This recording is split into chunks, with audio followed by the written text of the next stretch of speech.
Mahal ka dahil magagamit ka. Nakakalungkot lang isipin na may mga taong mamahalin lang tayo dahil magagamit tayo. Yung sasabihin niya sa'yo na ikaw lang at wala nang iba. Pero pag iba naman ang kanyang kasama, sasabihin niyang hindi kanya talaga minahal simula pa nung una. Mahirap sa part nung taong nagmahal ng totoo dahil lahat binuhos mo kahit wala nang matira sa'yo. Kaya mahirap talaga kapag nagmahal ka ng taong kailangan ka lang at hindi ka talaga mahal.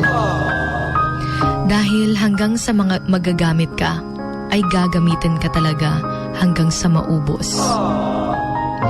Pinaasa ka pa na ika'y nag-iisa at kailanmay di sasaktan ang damdamin mo. Pero sa buhay niya, ay dalawa pala kayo. Nakakalungkot, no? Nakakawala pa ng kumpiyansa sa sarili. Dahil akala mo, totoo ng lahat ng mga pinakita niya sa'yo.